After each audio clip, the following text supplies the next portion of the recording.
Hey everyone, it's your favorite human and parasocial pal, Jeremy Parish, here to celebrate the 40th anniversary of the Nintendo Entertainment System. That's right, 40 years ago today, Nintendo tentatively launched the NES in America, and the rest is history, which is mostly what I talk about these days. I do have a little bit of a keepsake, a curio, that you can take home and celebrate the event with you. By take home, I mean order it online. It's the NES Era volumes, actually 1, 2, and 3. But volume 2 here is the one that is really relevant today because this is what covers the NES launch and everything around it. A book featuring mostly photos. And it's not just the NES, as you can see here. We've got Urban Champion, everyone's favorite. But also on the opposite page, we have Thin Ice, Duncan's Thin Ice for Intellivision. The idea behind the NES Era books is that it's tracing the evolution and history of the Nintendo consoles that really defined the 8-bit era beyond the Atari crash, but also all the other systems and games that competed with those.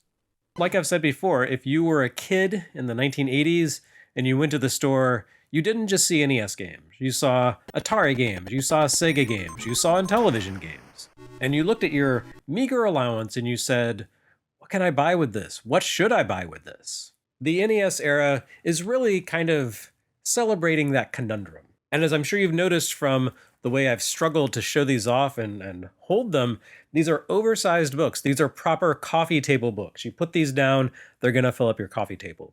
But I'm very happy with how these came out, and they are available now at limitedrungames.com. I did pre-sell them last year. Those pre-orders have shipped. Thank you if you were one of the people who pre-ordered the books. If you did not, though, we printed about twice as many books as we pre-sold.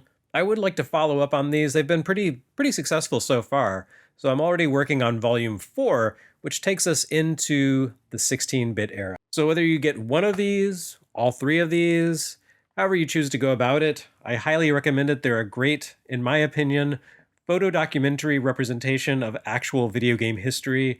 And even though NES is what I went with as a kid, this project was really driven by my curiosity to learn about the games and the systems that I couldn't afford with my meager allowance that I mentioned before. So check them out, limitedrungames.com. And this, of course, is in addition to the books that I currently have on pre-order, which is the PlayStation History book that I mentioned before a few weeks ago, and also a newly announced book that was actually put together a couple of years ago and is just finally now being solicited through Dark Horse. That is the Metroidvania, the First Decade.